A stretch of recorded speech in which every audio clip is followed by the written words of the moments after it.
A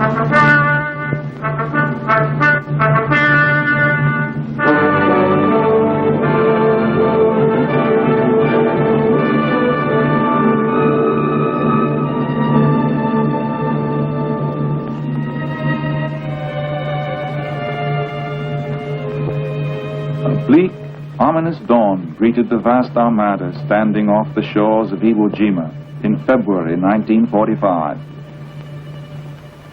For 2 months, ships and planes of our fleet had constantly pounded this enemy stronghold, preparing it for invasion.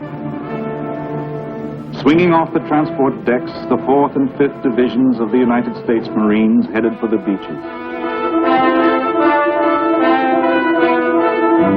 Gaining a foothold on the black sand, they moved in, engaging in one of the most violent, savage battles in the history of the Corps.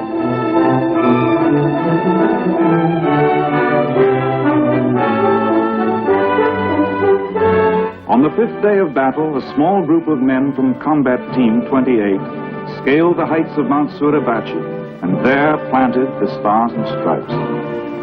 Of the men who fought there, Admiral Nimitz said, "Among the Americans who served on Iwo Island, uncommon valor was a common virtue." A single photograph told this story.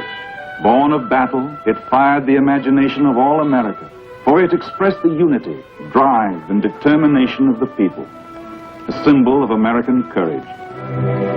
Inspired by the wire photo, the noted sculptor Felix de Weldon, then serving in the Navy, began work immediately. He completed a small model within 48 hours after the photograph had reached the United States. The great moment was recorded in clay. But this was only the first of many models. The 176th anniversary of the Marine Corps signaled the unveiling of the historic incident carved from stone.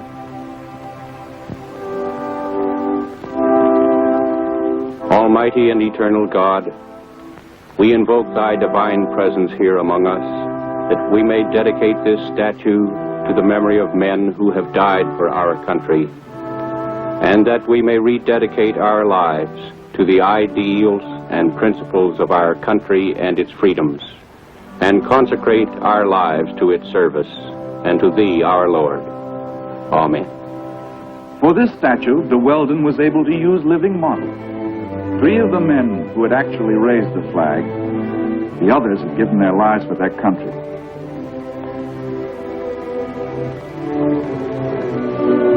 This stone memorial stands at the entrance of the Marine Corps base at Quantico, Virginia.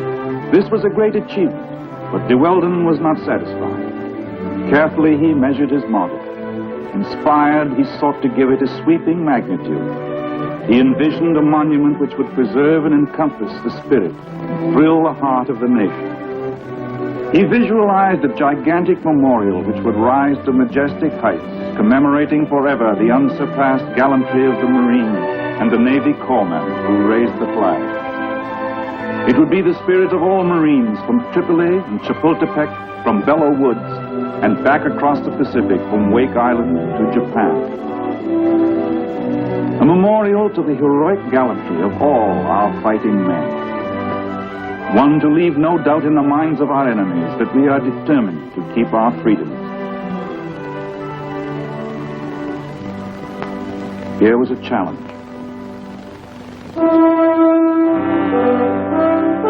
As the years passed, this towering memorial took on form and expression.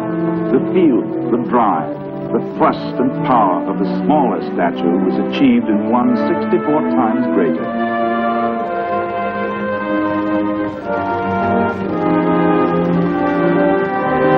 The challenge was met. Now the heroic group was finished. Molded in plaster, it was ready to be cast in bronze. Authorized by the unanimous vote of Congress, this memorial is made possible by donations of the people, by former Marines, the fathers and mothers of our fallen comrades, friends of the Corps, and men of the Navy and Marine Corps themselves. It would be the spirit of all the people of the United States, a symbol of all America for all time.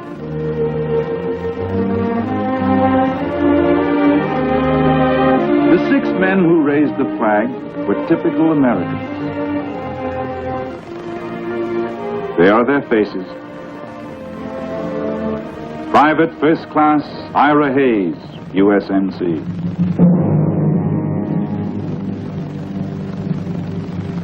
Pharmacist Mate Second Class John Bradley, USN.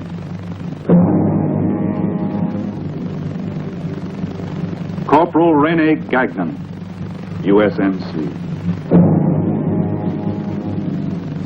Sergeant Michael Strength, USMC. Private First Class Franklin Sosley, USMC. Corporal Harlan Block, USMC. An original American, a Pima Indian from the broad plains of Arizona, a student from the dairy lands of Wisconsin, a mill worker from the hills of New Hampshire, a son of Czechoslovakian immigrants, a professional Marine from the Allegheny Mountains of Pennsylvania, a war worker from the fertile tobacco lands of Kentucky, and a truck driver from the rich oil fields of southern Texas. The oldest was 25, the youngest 19. 5 were Marines, 1 a sailor.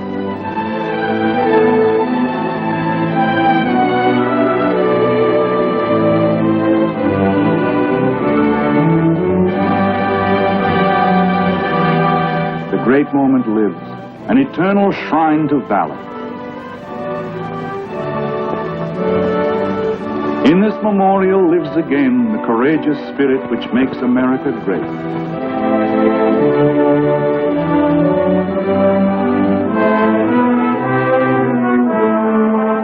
In it is the relentless determination of the American people to defend democracy against those who would destroy it.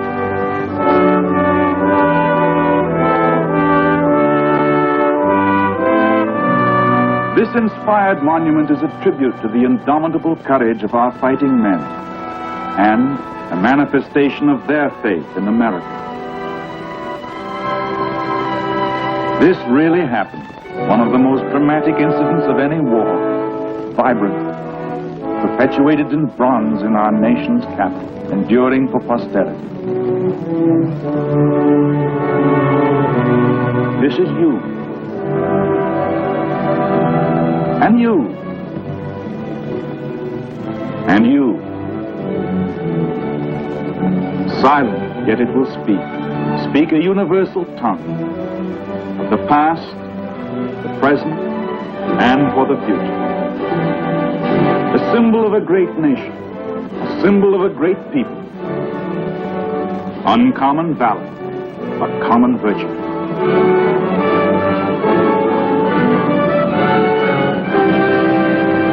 Taking a minute from his busy acting career and his current dramatic characterization, here is Tyrone Power, Captain, U.S. Marine Corps Reserve. Uncommon valor. It couldn't be said better. And I guess it can be said about all those in uniform who have fought to keep our country free. They've kept this flag flying all over the world. You might call it a badge of freedom, a bright light of hope to a threatened civilization. Yet we Americans too often forget the price we've paid for this heritage. We take our freedom for granted, forgetting the lives sacrificed, the wounds which will never heal, the endless toil of Americans everywhere to keep this flag flying.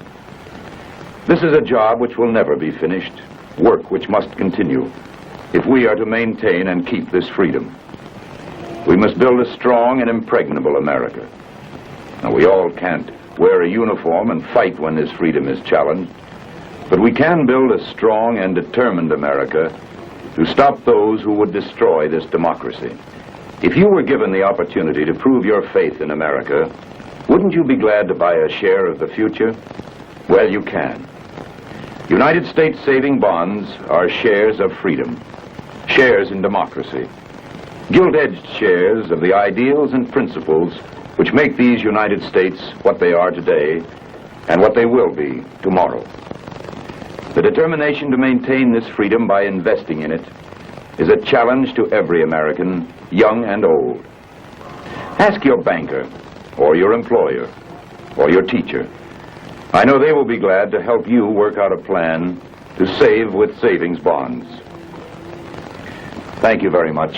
And don't forget, invest in your share of America today.